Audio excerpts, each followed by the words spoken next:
Imagine a place where violent offenders can apologize for their crimes. It's a virtual space, but it's where prison inmates can reach across the fence and tell their victims sorry. Is it a path toward rehabilitation, or does it re-victimize the innocent? Here's Thinking Outside the Fence. There's a place in cyberspace for just about everything. Finding a job, finding a date. And it's a place walls don't exist.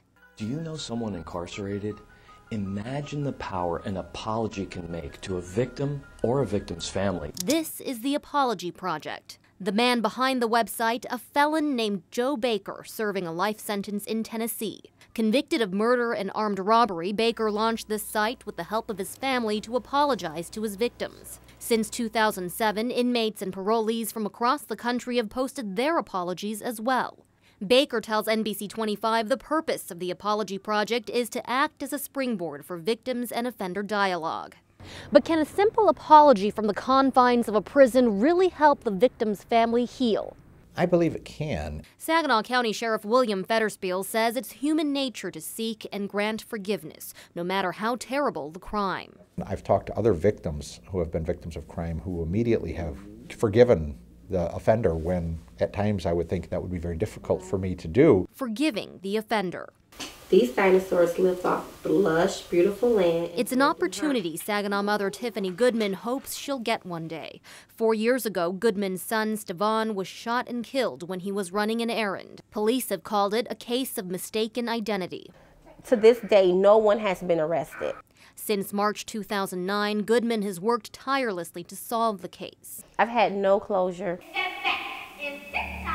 Last year, she wrote a play, Speak Up, Speak Out, A Mother's Cry Against Violence, in which she also stars.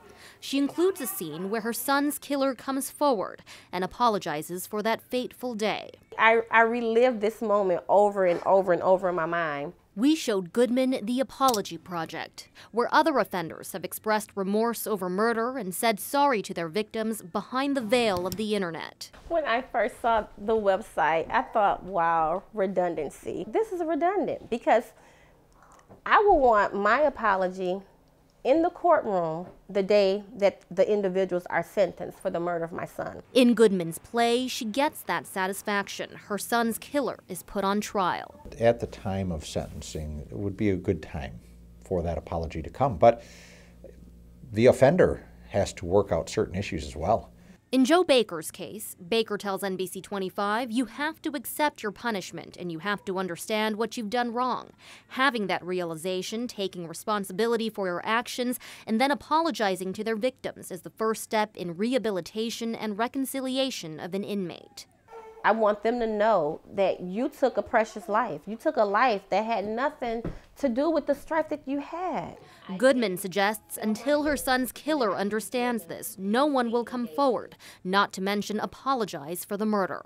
To know that there was some remorse, it would help, but not total healing. There's really nothing that they can say that will really help to change my heart, but hopefully they are remorseful. And whether in person or online, an expression, any expression of remorse is perhaps the first step to reconciliation for the victim and the offender.